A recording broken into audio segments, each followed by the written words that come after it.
बिस्मिल्लाहिर्रहमानिर्रहीम। अस्सलामु अलैकुम। सऊदी अरब की मुश्किलात बढ़ती चली जा रही हैं। एक बहुत ही बड़ा और ख़ौफनाक हमला हुआ है सऊदी अरब पर, जिसे नाकाम बनाया गया, लेकिन इसमें 2 शहरी ज़ख्मी हो गए हैं। इतलात ये हैं कि 2 मिज़ाइल फ़ायर किए गए यमन की तरफ से सऊदी अरब पर, रियाज़ और एक दूसरे शहर में जो बॉर्डर पर है। इन 2 शहरों पर ये मिज़ाइल फ़ायर किए गए, जिसे सऊदी अरब की तरफ से इन मिज़ाइलों को हवा में ही तबाह कर दिया गया अमेरिकी डिफेंस सिस्टम जो सऊदी अरब के पास है उसके ज़रिए। लेकिन जो इनके टुकड़े थे वो गिरे हैं और उसकी वजह से बताया जा रहा है कि 2 अफराद इसमें ज़ख्मी हुए हैं। और वहाँ के लोग ये बता रहे हैं कि 3 धमाकों की आवाज़ें सुनी गई हैं, तकरीबन 3 धमाके बताए जा रहे हैं। और ये सऊदी अरब का दारुल हुकूमत रियाज़, उसके बारे में बताया जा रहा है। अब जद्दा में भी आपको पता ही है कि कर्फ्यू का सा समा है, सऊदी अरब के दीगर बड़े शहरों में यही हालात हैं, और उसी दौरान ये यमन की तरफ से ये मिज़ाइल फ़ायर हुए हैं।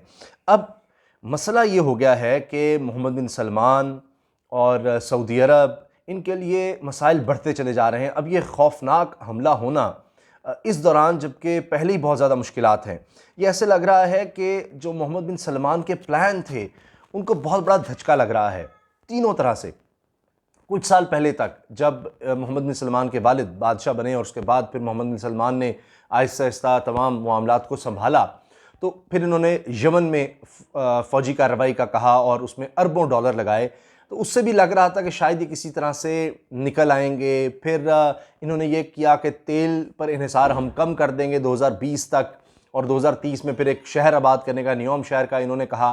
और इसके साथ फिर अपना जो ये मजबूत करना चाह रहे थे, यानी ताकत को, और बादशाह की तरफ खुद बढ़ना चाह रहे थे, इन तीनों चीज़ों को बहुत बड़ा धचका लग रहा है। अभी दुनिया में क्या हालात चल रहे हैं कि अक़वाम मुत्तहिदा के सेक्रेटरी जनरल एंटोनियो गुतेरेस ने भी कहा कि हर जगह पर जंग बंदी कर दी जाए। अब सऊदी अरब ने भी इसका खैर मकदम किया, यमन की हुकूमत ने भी इसका खैर मकदम किया, और जो बागी हैं, यानी जिनको हूसी बागी कहा जाता है, मुबैना तौर पर जिनकी तरफ से ये मिज़ाइल फायर किए गए, और सऊदी अरब हमेशा कहता है कि ईरान की उनको सपोर्ट हासिल है, तो उनकी तरफ से ये मिज़ाइल अब फायर किए गए हैं। तो इन तीनों ने तो खैर मकदम किया कि मौजूदा हालात में जंग बंदी की जाए, बिल्कुल सही है, सब करते हैं। और अभी पिछले साल सितंबर में जब बड़ी ऑयल की तनसीबात पर हमले हुए थे सऊदी अरब में, उसके बाद भी हूसी बागियों ने इस तरह के पैगामात दिए थे कि वो चाहते हैं कि जंग बंदी हो जाए। सऊदी अरब की तरफ से भी इस तरह के बयानात, इस तरह की ख्वाहिशात का इज़हार था कि अच्छा कुछ जंग बंदी हो जाए। तो उसके बाद कुछ हालात ऐसे लग रहा था शायद बेहतर हो जाएंगे। फिर ये जो एक आफत आई, और उसके बाद भी तीनों जो इसमें पार्टीज़ हैं, यानी सऊदी अरब, यमन की हुकूमत जिसको सऊदी अरब सपोर्ट कर रहा है, और हूसी बागी, उन तीनों ने कहा कि चलें ठीक है, हम कोई सीज़ फायर टाइप कुछ करते हैं। अब उस दौरान इस तरह का हमला हो जाना ये बहुत ही ख़तरनाक है। सऊदी अरब के अंदर इतने मसाइल हैं, ऊपर से ये यमन वाला मामला जिसको 5 साल हो गए हैं, अरबों डॉलर सऊदी अरब इसमें लगा चुका है, झोंक चुका है, लेकिन हालात वहाँ पर कंट्रोल नहीं हो रहे। तो उसके बाद इतनी उनके पास ताकत आ जाना हूसी बागियों के पास कि उन्होंने 2 मिसाइल और फायर कर दिए। अब इसमें कहा यह जा रहा है कि ये बैलिस्टिक मिसाइल हैं। अंदाज़ा लगाएं आप कि कितना ये ख़तरनाक असलहा है बैलिस्टिक मिसाइल का, तो किस तरह आ गया उनके पास। अब एक ख्याल ये किया जा रहा है कि ये जो उन्होंने एक तरह से पैगाम दिया, कुछ जंग बंदी कह लें, सीज़ फायर या अमन की ख्वाहिश, तो हूसी बागी ने उसको इस्तेमाल किया अपने आप को मजबूत करने के लिए, और उन्होंने ये फिर एक इतना बड़ा हमला कर दिया सऊदी अरब पर। अब पहले ही ये हालात हैं कि पाकिस्तान जैसे मुल्क को भी, जहाँ से बड़ी तादाद में हाजी जाते हैं, उनको भी कह दिया गया सऊदी अरब की तरफ से पाकिस्तान को कि आप मुआहिदे मत करें। वहाँ पर होटल और दीगर जो इंतजामात किए जाते हैं उसके मुआहिदों से रोक दिया गया है।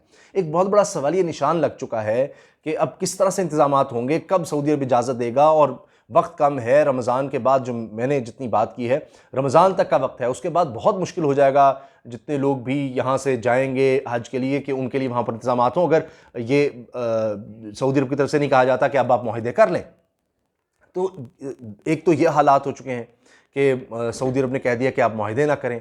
तो इससे आप अंदाज़ा लगाएं कि कितने बड़े बड़े चैलेंजेस का सऊदी अरब को सामना है। ये वबा वहाँ पर कंट्रोल नहीं हो रही, हूसी बागियों का मसला अलग से है, तेल का इन्हिसार जो मोहम्मद बिन सलमान चाहते थे कम किया जाए और सऊदी इकॉनमी को बिल्कुल और तरफ ले जाया जाए, न्यूम सिटी और टेक्नोलॉजी, सियाहत, उसको इतना बड़ा धचका लग चुका है। पहले ही वो उससे पीछे थे 2030 के अपने विजन से।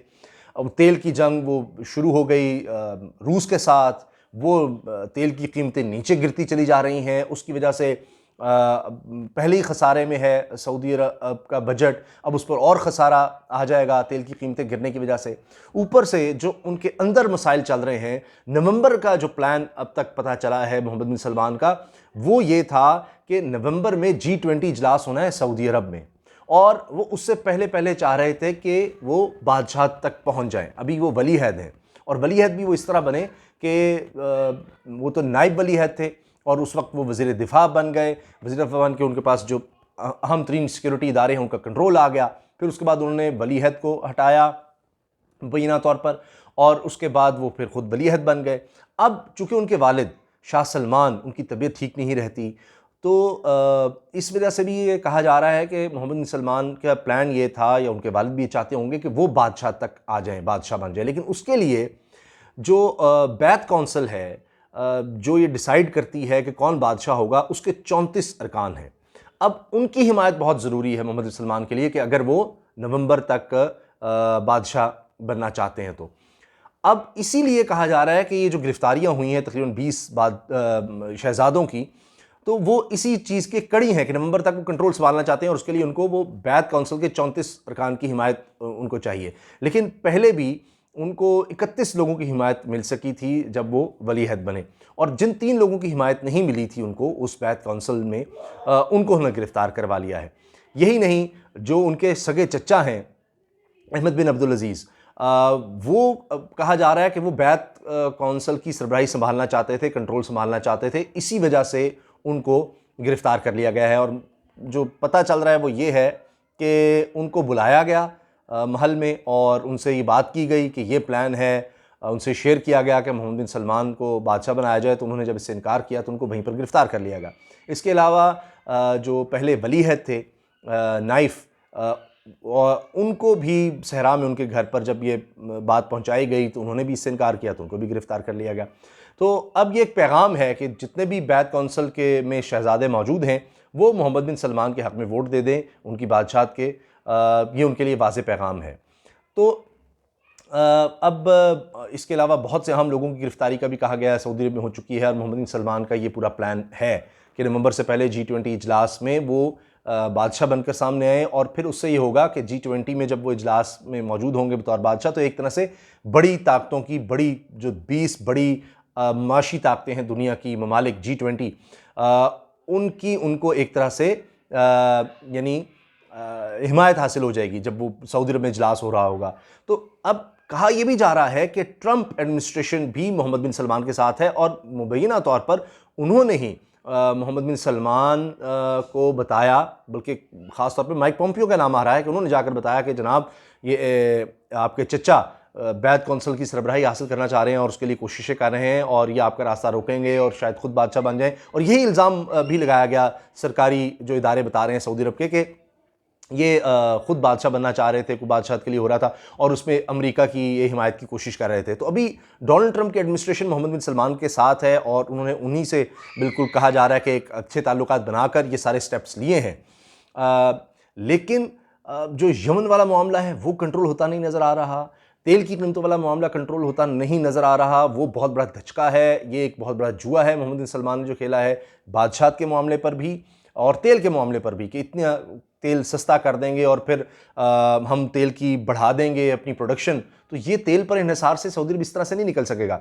ना सिर्फ ये, बल्कि जब कमाई नहीं हो सकेगी सस्ते तेल की वजह से सऊदी अरब की, तो उनके बजट पर बहुत ज़्यादा बोझ पड़ेगा, और जो चीज़ें वो ख़रीद रहा है सऊदी अरब बाहर से दरामद कर रहा है, उसके लिए उसको अपने ज़र मुबादला के ज़खायर बड़ी तेज़ी से देने पड़ेंगे। मौजूदा सूरत हाल में पहले ही उन पर बोझ आ चुका है, 500 अरब डॉलर के करीब थे, तो ये बड़ी तेज़ी से कम हो गए। कहाँ तक सऊदी अरब इसको बर्दाश्त कर सकेगा?